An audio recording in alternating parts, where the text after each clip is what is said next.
Здрасте, товарищи, я Артемий Троицкий. У нас сегодня 21 выпуск популярной советологии, и тема его – государственное советское радио и телевидение.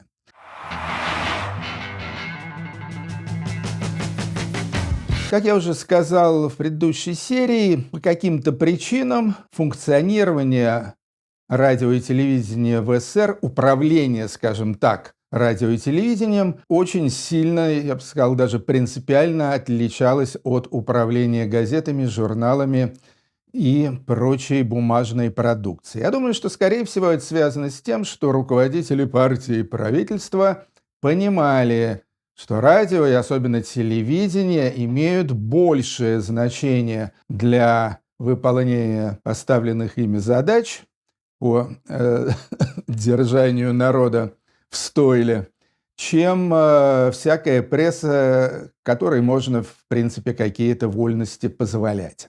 Начиная с 1931 и вплоть до 1991 года, то есть 60 лет, существовала система, такая жесткая вертикаль под названием, сначала это было комитетом по радиовещанию, поскольку телевидения не было, а потом это все вылилось сначала в Государственный комитет по радиовещанию и телевидению, это с 1957 года, когда телевидение уже начало развиваться как следует, а потом в 1978 году, собственно, возник вот этот монстр под названием Гостелерадио. Так же, как в случае с КГБ и с МВД, Гостелерадио руководил такой очень специфический товарищ, и руководил он им на протяжении всего классического времени застойного советского периода.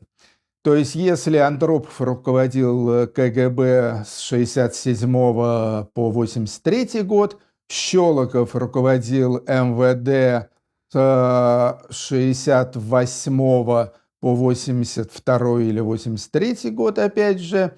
А Сергей Лапин был председателем Гостелерадио с 1970 по 1985 год. У этих трех людей было много общего, они все были такими жесткими, сильными, авторитарными руководителями.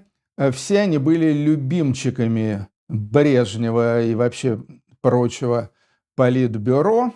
И надо сказать, что со своими функциями, можно сказать, справлялись, к сожалению, довольно неплохо. Пожалуй, к Лапину из всех этих ребят относились хуже всего. То есть я знал довольно много людей, которые были лично знакомы с Лапиным и вхожи к нему в кабинет. Все они его ненавидели люто. То есть все считали, что он, с одной стороны, сильный менеджер, не глупый человек, грамотный руководитель и так далее, но при этом редкостная сволочь. Чем он особенно прославился? Приведу буквально пару анекдотов. В 1972 году Лапин, который, всячески блюл идеологическую чистоту, точнее даже, я бы сказал, идеологическую девственность телевидения и радио, закрыл популярнейшую молодежную юмористическую программу КВН. Почему он ее закрыл? Потому что, некоторые шуточки там ему сильно не понравились. И вот он пошел на то, чтобы просто прикрыть эту программу, несмотря на ее всяческую культовость. Еще один анекдот связан с Аллой Пугачевой. Когда в 1975 году Пугачеву впервые показали по центральному телевидению на фестивале «Золотой Орфей» в Болгарии, где она исполняла, как известно, песню «Арлекино», а потом там еще на гала-концерте что-то там еще спела из своего репертуара. Вот Лапин ее увидел и своим безошибочным чиновничьим чутьем он сказал: вот эту, далее идет, матерное слово на букву «Б», крупным планом не показывать. Вы посмотрите, как она, менее матерное слово на букву «С», как она с микрофоном работает. Это же просто оральный секс. Но опять же, вместо орального секса он сказал менее приличное слово на букву «М». Вот, после чего, значит, телевизионным операторам, режиссерам, монтажерам было строго-настрого запрещено показывать Аллу Пугачеву крупным планом. Сколько времени этот запрет длился, я, честно говоря, не знаю.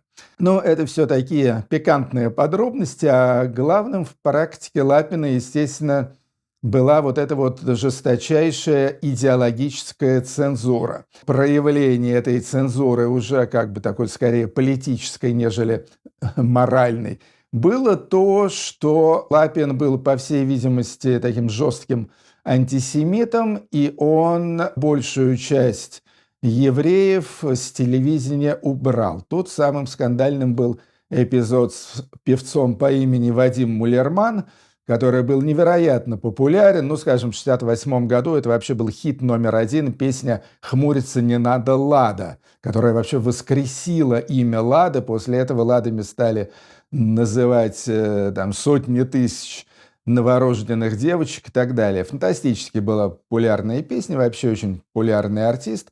Так вот, этого бедного Вадима Мулермана за его пение на, я уже даже не знаю, на своих концертах, естественно, не по телевидению, но на концертах, он исполнял какие-то песни то ли на идише, то ли на иврите, но, скорее всего, на идиш, какие-то еврейские народные песни. Значит, об этом прознал Лапин и сказал, что, значит, этому жиду не место на наших голубых экранах. Точно так же подверглись запрету некоторые другие, в общем-то, вполне симпатичные, абсолютно безобидные певцы еврейского происхождения, типа Лариса Мондрус, Аида Ведищева и многие другие. То есть, по-моему, в Википедии имеется довольно длинный список этих самых еврейских исполнителей, которые были подвергнуты Лапиным остракизму. При этом, что важно, Иосиф Кобзон был в полном фаворе.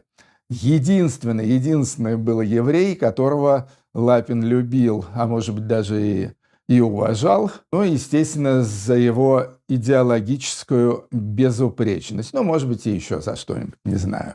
Ну и кроме того, опять же, это из области анекдотической, Лапин категорически ввел дресс-код на телевидении, то есть мужчинам нельзя было появляться на телеэкране без пиджака, желательно и без галстука. Женщинам, ну, по крайней мере, до некоторого времени было запрещено показываться на телеэкране в брюках. Но обо всяких там декольте и прочее, об этом я и не говорю. Вот примерно такая атмосфера царила в советском гостелерадио. Теперь, что из себя представляло само наше телевидение и радио?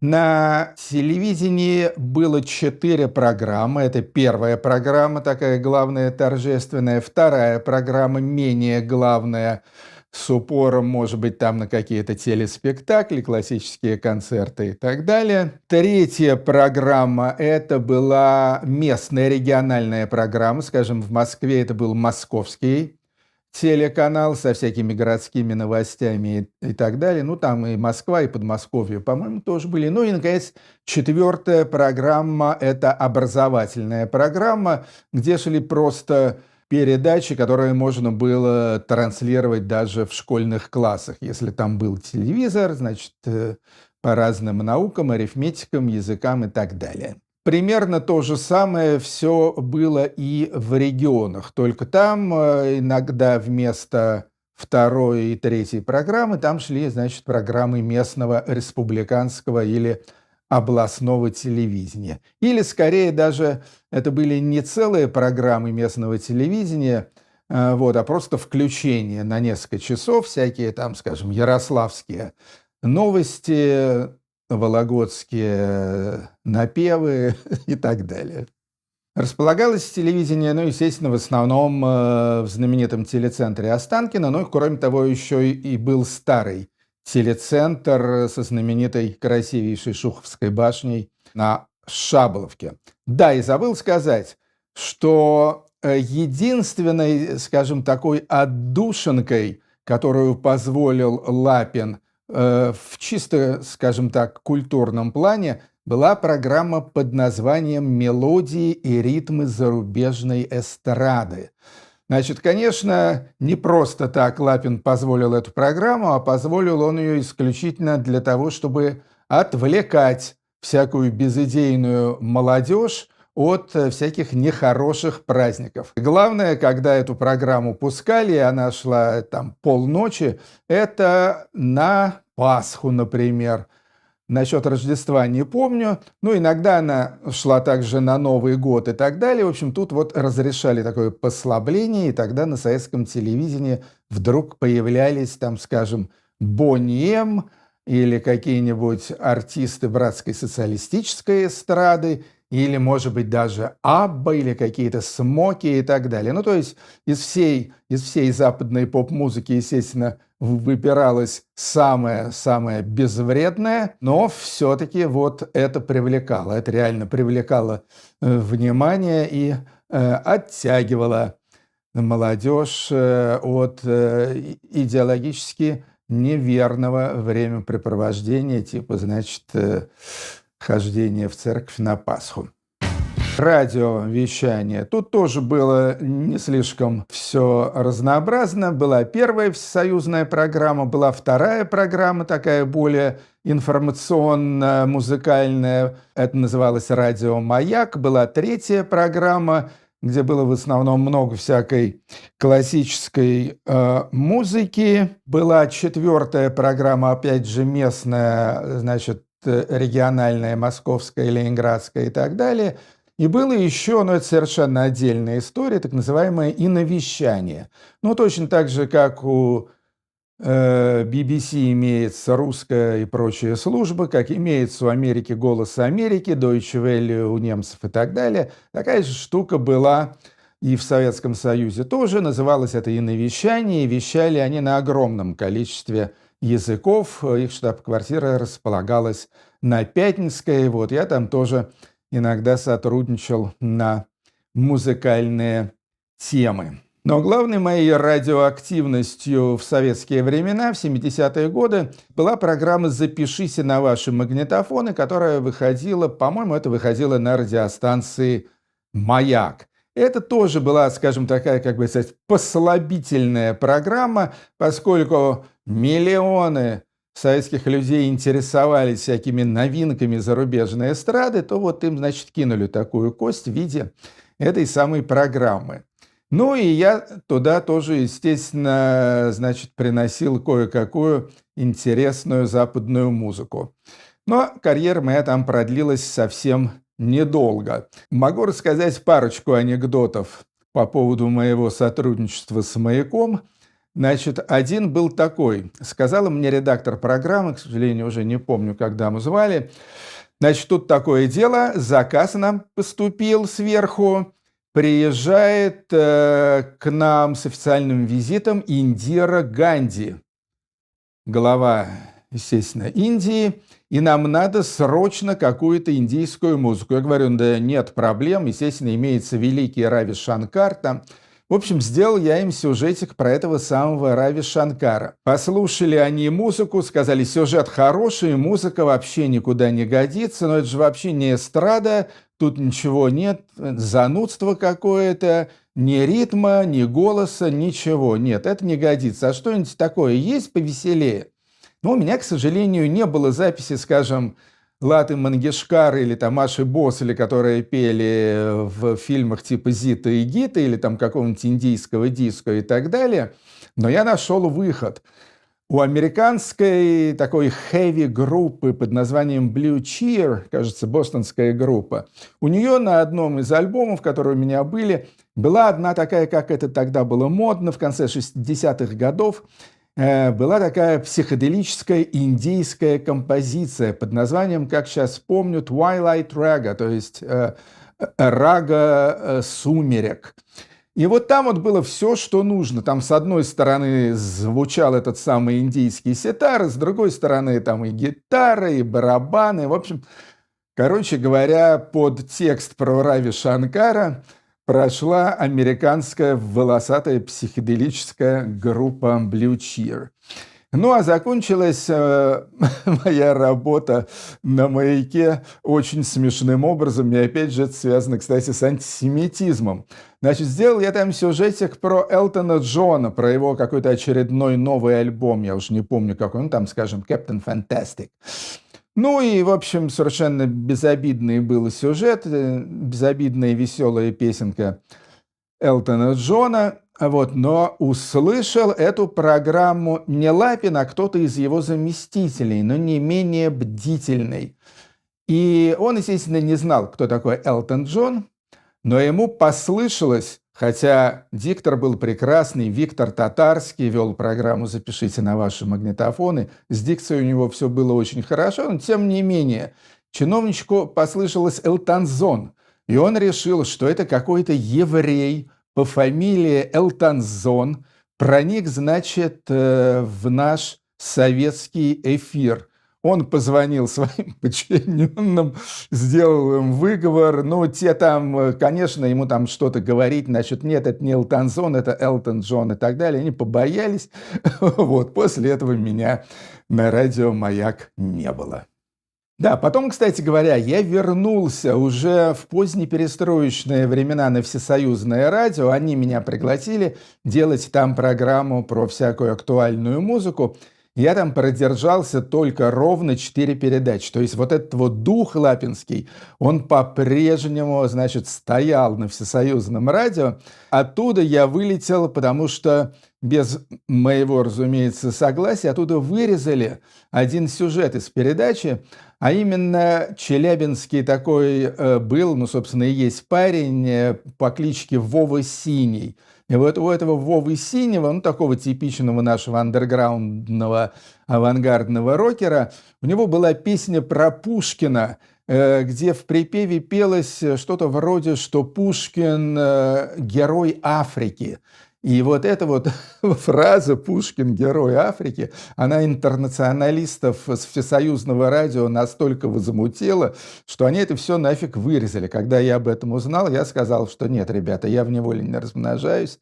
Из Всесоюзного радио спустя 4 всего программки тоже ушел. Ну а теперь по поводу телевидения.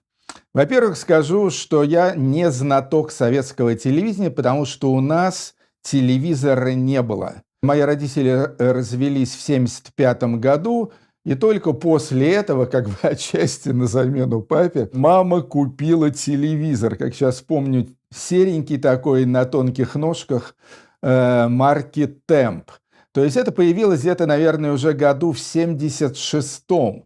То есть массу всего, в том числе, там, скажем, премьерный показ 17 мгновений весны или «Ирония судьбы» или «С легким паром», я уже не помню, кажется, это 74 или 75 год, 17 мгновений – это 73 год. Все это я нафиг пропустил. И мне это было неинтересно, я интересовался совершенно иными вещами, и смотреть советский телевизор мне было совершенно западло.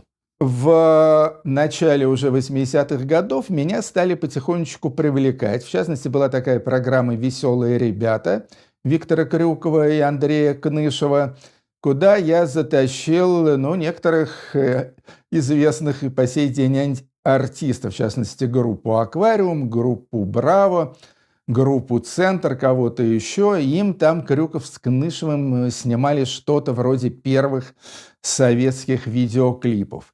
Потом в конце 80-х там уже я стал иногда появляться в программе «Взгляд», до этого в программе «Мир, молодежь». В общем, протарил я дорожку в Останкино, а закончилось это все, естественно, программой «А», которая началась на центральном телевидении по первой программе в 1989 году. Ну, а там уже это все перетекло на российское телевидение, где, разумеется, я много чего на этом самом телеящике замутил.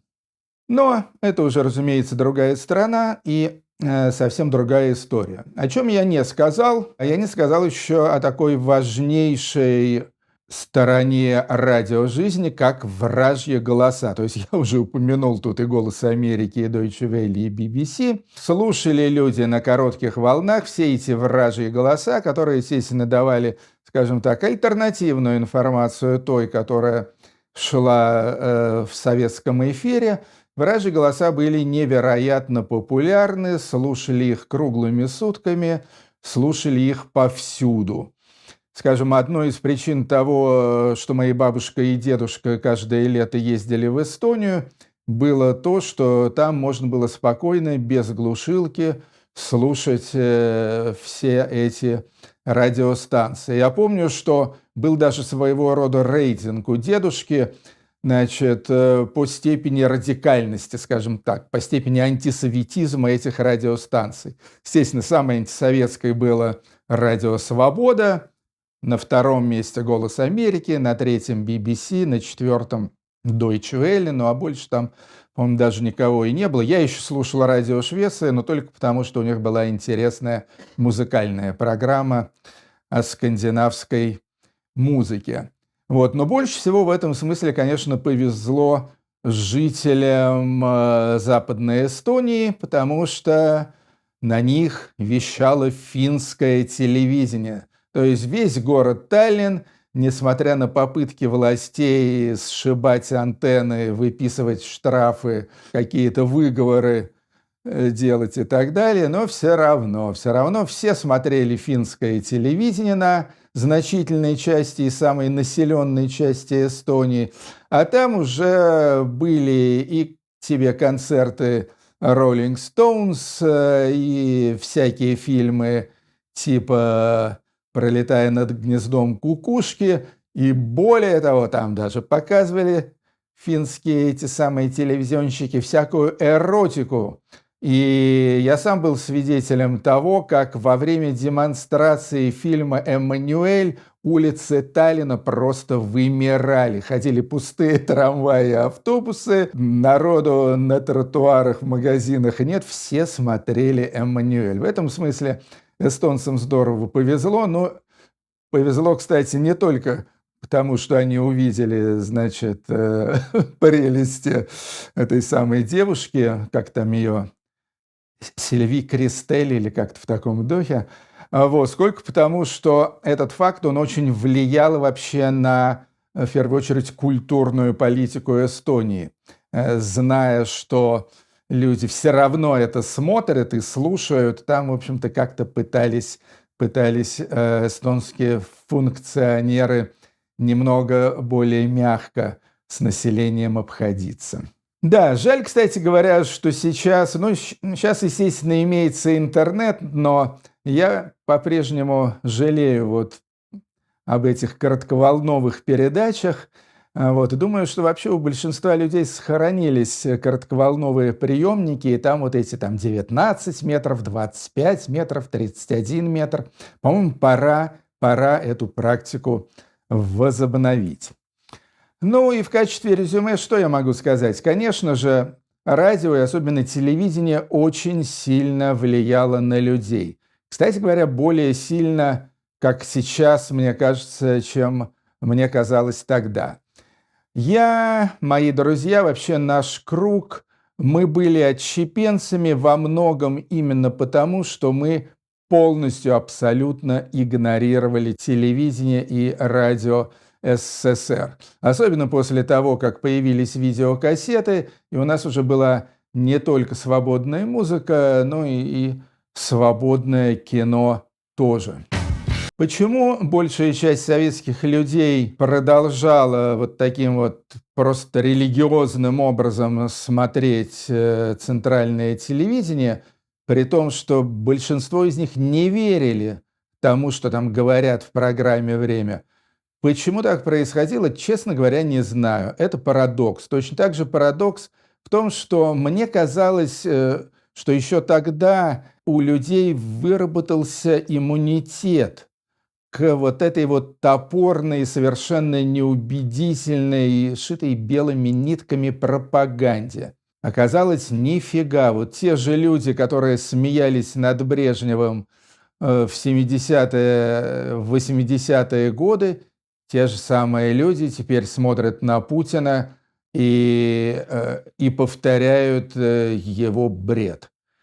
Почему это произошло, я, честно говоря, не знаю. Я не считаю, что современная российская пропаганда умнее или мастеровитее, чем пропаганда советская тех времен, но вот как-то так происходит. Что-то произошло, по-видимому, какой-то серьезный сдвиг в сознании людей, но и тут уже, я боюсь, ничего не поделаешь. Спасибо за это центральному телевидению, в том числе, которое продолжает гипнотизировать российское население. Все, спасибо за внимание, друзья. Это была популярная советология. Высказался я по поводу радио и телевидения, а также Гостелерадио СССР. Надеюсь, теперь вы себе лучше представляете, какой ужас это был. Надеюсь, теперь вы себе лучше представляете, какой ужас это был. Пока счастливо, будьте здоровы. Ну и, естественно, до встречи. У нас будет 22-я серия, и она будет посвящена, как это ни странно, автомобилизму в СССР. Пока.